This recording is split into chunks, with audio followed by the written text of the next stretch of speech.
Bom, a gente vai falar sobre a estrutura e a função do cerebelo. O cerebelo ele tem uma estrutura semelhante um pouco ao do córtex cerebral, porém ele é muito mais simples, muito mais uniforme, enquanto o córtex é muito mais complexo do que ele. Na arquitetura do córtex do cerebelo, ele vai ter três camadas. Da mais superficial para a mais profunda, a gente tem a camada molecular, a camada das células de Purkinje e a camada granular. As três representadas nessa figura. Dentre elas, as células de Purkinje são as células mais importantes, são células piriformes e grandes, cheias de detritos que vão se ramificar na camada molecular e vai ter um axônio que sai na direção oposta, terminando lá nos núcleos centrais do cerebelo, onde vão exercer ação inibitória. Esses axônios vão constituir as únicas fibras referentes do córtex do cerebelo. Na camada molecular ela é formada por fibras que vão em direção paralelas, chamadas de fibras paralelas, vão conter dois tipos de neurônios, as células estreladas e as células em cesto. As células em cesto têm esse nome porque elas fazem sinapses axossomáticas em torno dos corpos das células de Purkinje, como se fosse um cesto.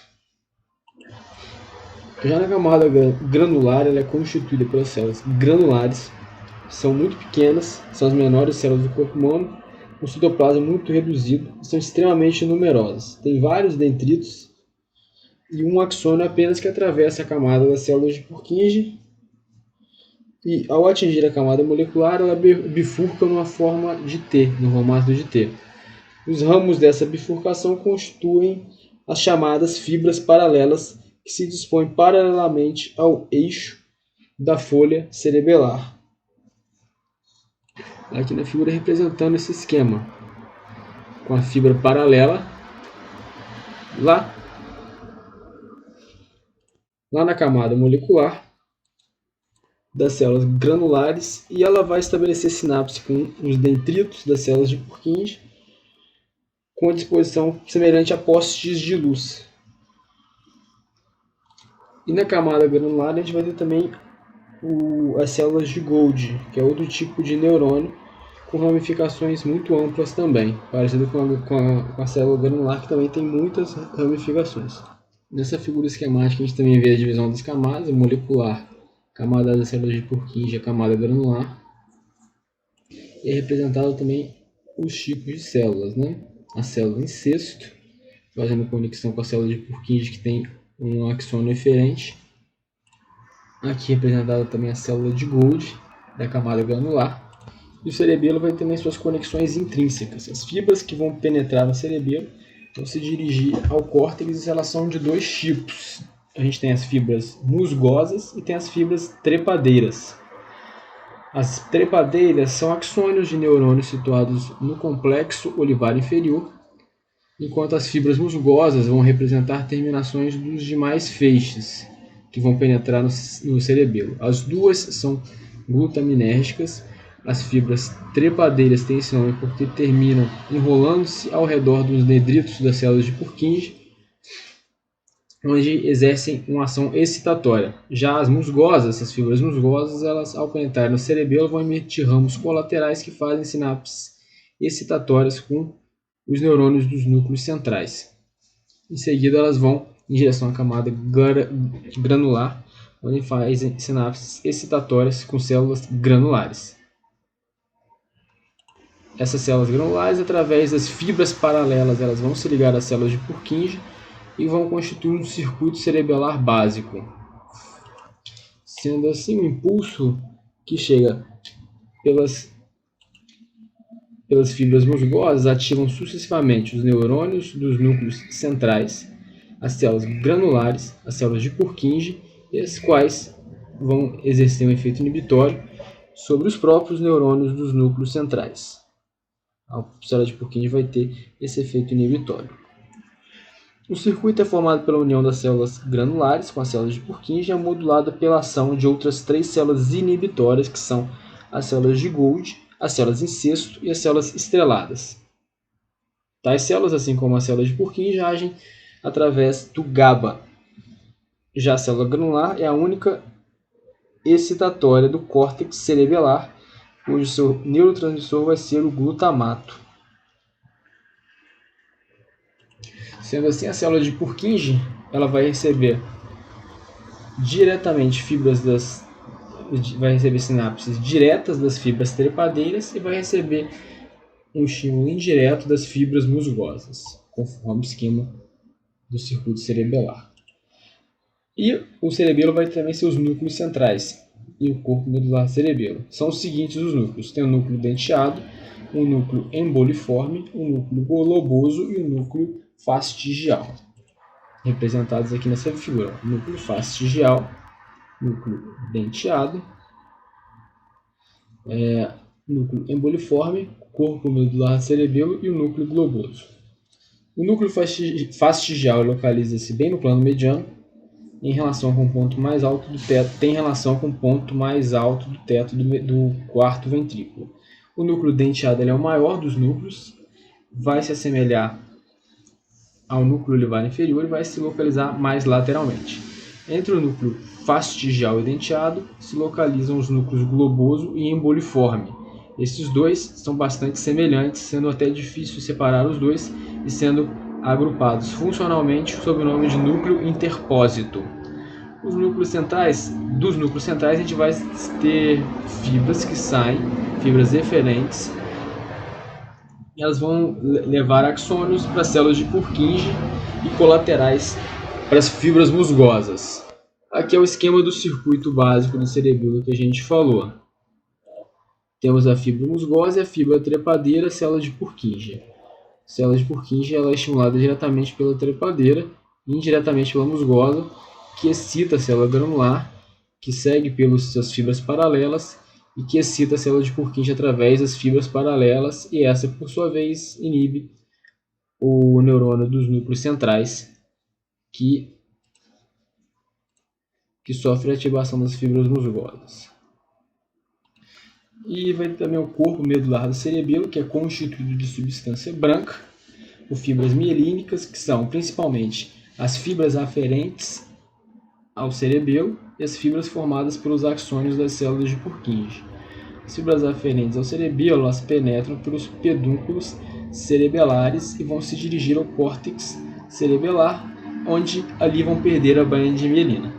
Já as fibras dos axônios das células de Purkinje vão em direção aos núcleos centrais e, ao sair do córtex, elas tornam-se mielínicas. E ao contrário do que ocorre no cérebro, existem poucas fibras de associação no corpo medular.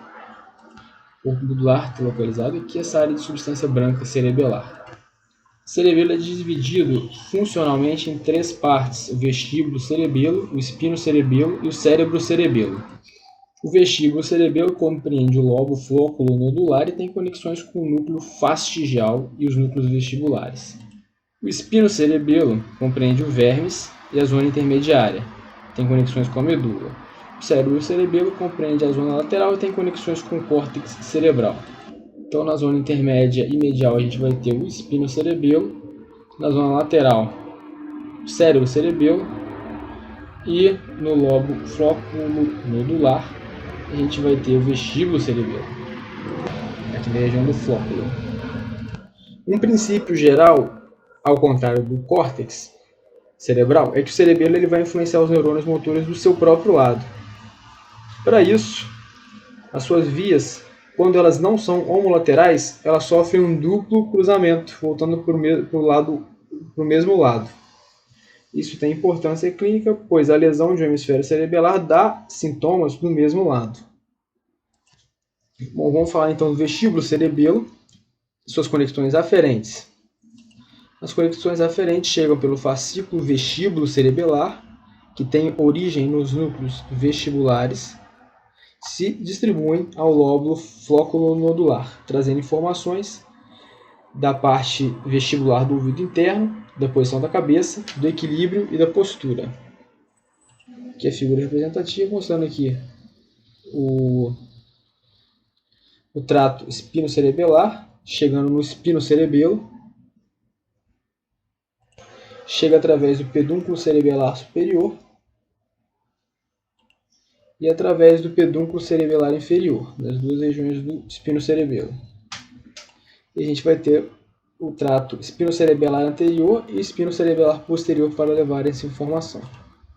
E a conexão eferente, as células de Purkinje do vestíbulo cerebelo vão se projetar para os neurônios dos núcleos vestibulares, que vão controlar a musculatura axial e extensora para manter postura, equilíbrio e marcha. As projeções inibitórias das células de Purkinje para esses núcleos vestibulares vão controlar também movimentos oculares, coordenar movimentos de cabeça e dos olhos, através do fascículo longitudinal medial, que vai levar essas informações. Aqui é a representação dessa eferência na zona intermediária do cerebelo. Não esquece, esse aqui já é outra conexão. Esse aqui já é espinocerebelo. Bom, o espinocerebelo, então, suas conexões são representadas principalmente pelos tratos espinocerebelar anterior e espinocerebelar posterior, que penetram no cerebelo pelos pedúnculos cerebelares superior e inferior, e termina no córtex na zona medial e intermédia.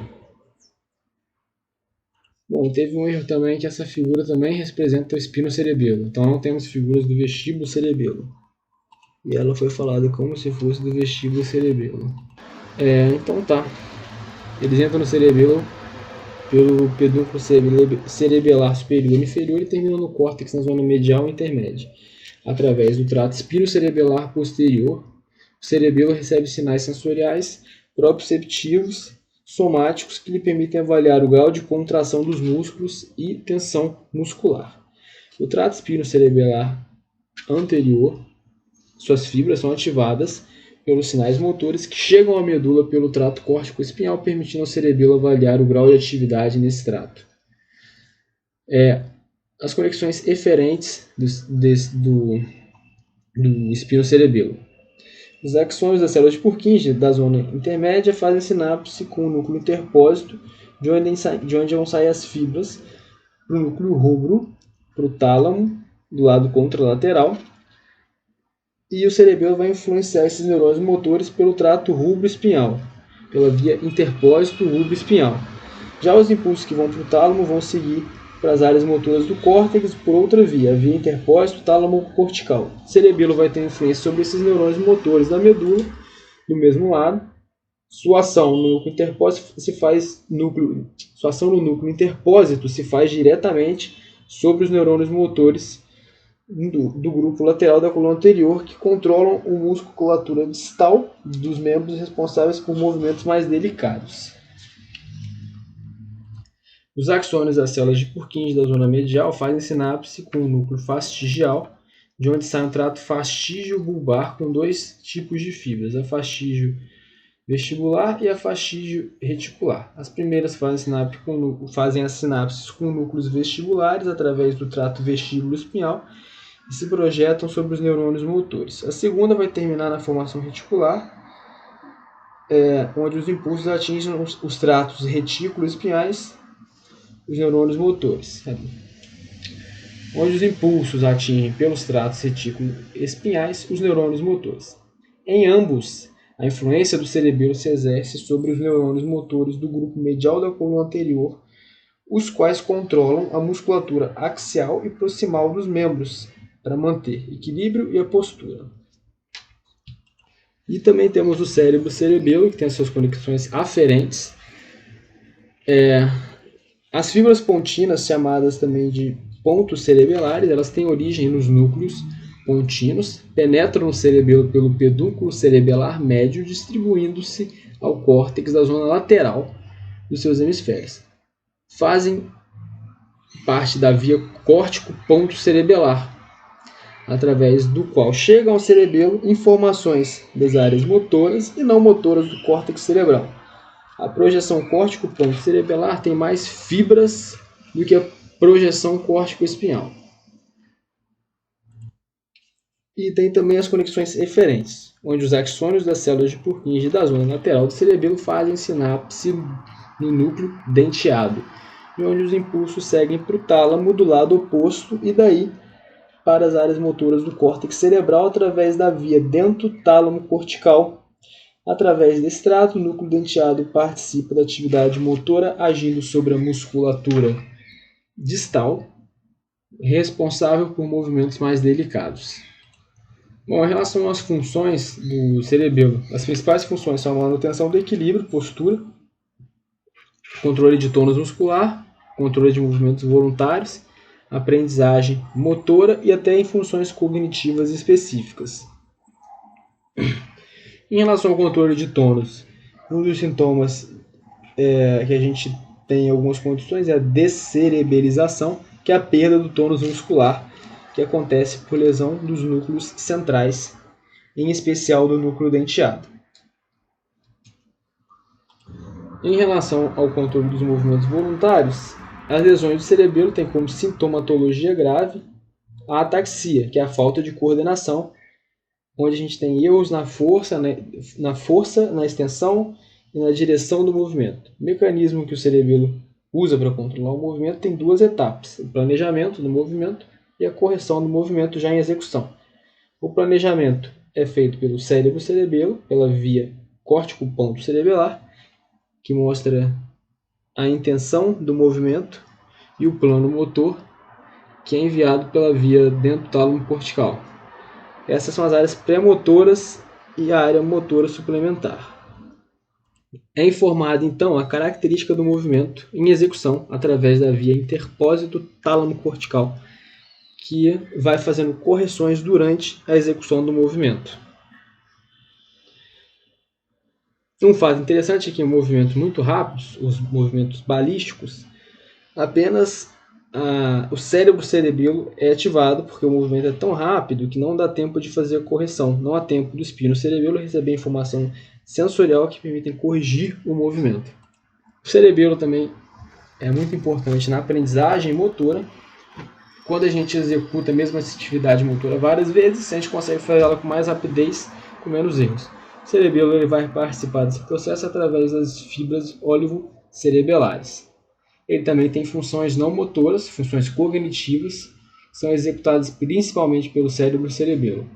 Ele vai ter conexões com a área pré-frontal e ele vai ter funções de cognição, principalmente como resolver quebra-cabeça, resolver palavras cruzadas e operações aritméticas.